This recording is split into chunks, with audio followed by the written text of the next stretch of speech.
បើយើងជួលផ្ទះយើងត្រូវកក់មួយខែពីរខែទើបចូលនៅបានប៉ុន្តែសម្រាប់អគារ condo ដែលខ្ញុំកំពុងនៅទីនេះគឺយើងអាចរំលោះ100% បង់ប្រចាំខែទី1ចូលនៅតែម្ដងបងតោះយើងទៅមើលអគារ condo Ananta ជាមួយខ្ញុំទាំងអស់គ្នាតោះបងយើងទៅមើលបន្ទប់ showroom នៃអគារ condo Ananta Residence តែបន្ទប់ដែលបងកំពុងនៅទីនេះគឺជាប្រភេទបន្ទប់ showroom ទំហំ38ម៉ែត្រការ៉េបងប្រភេទ studio ចឹងយើងឃើញថាការ decor គឺបែបប្រណិតមែនទែនបងតែនៅទីនេះយើងមានកន្លែងគ្រែគេងកន្លែងទទួលភ្ញៀវនិងចង្ក្រានបាយដែលជាប់មាត់ទ្វារជួលផ្ទះតែម្ដងបងបាទអូខេយើងមកមើលនេះបង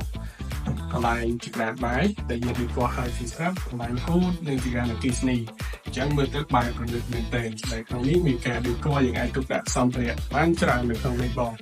អញ្ចឹងសម្រាប់ប៉ែកកណ្ដាលនេះគឺជាកន្លែង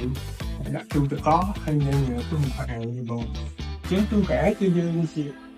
ដាក់ចំកណ្ដាលហើយយើងអាចទុកដាក់កៅអៅនៅក្នុងនេះតែម្ដងហើយចំណែកឯទីតាំងនៅកណ្ដាលចំតែម្ដងគឺកន្លែងគ្រែគេងហើយតមកកន្លែងទទួលភ្ញៀវមើលទៅការ decor គឺបែបប្រណិតមែនទែនដែលយើងមានការ decor បែបក្រេបែបនេះ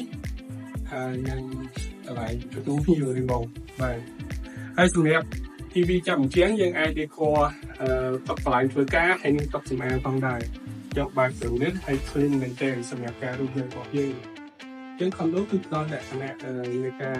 ឯកជនភាពហើយការរស់នៅរបស់យើងបានល្អប្រសើរហើយសម្រាប់បន្ទប់ទឹកវិញគឺនៅខាងមុខនេះបងបន្ទប់ទឹកអូខេយើងចូលមកគឺឃើញថាយើង decor បញ្ចក់ឆ្លងឡាបូចានប្រគុណ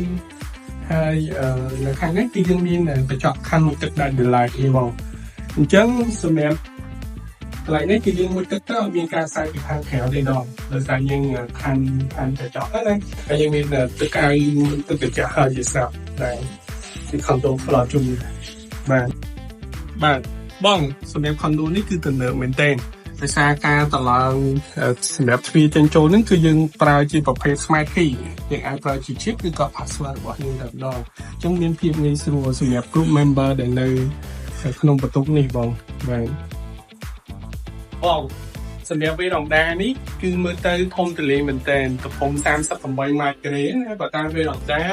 គឺសង្កត់ថា2ផែទេនេះបងហើយយើងបានបញ្ជូនបាយទៅខាងទីក្រុងភ្នំពេញគឺខាងនេះគឺបាយទៅគឺខាងកើតជាខាងបងបងចឹងបាយទៅខាងទីក្រុងភ្នំពេញនៅខាងស្ទឹងមានជាយើងហ្នឹងណាចឹងមើលទៅបរិយាកាសកណ្ដាលក្រុងគឺ view បែប city នេះបងអញ្ចឹងបងកំ pl ណា condo នេះបងតែមួយខែគឺចូលនៅតែម្ដង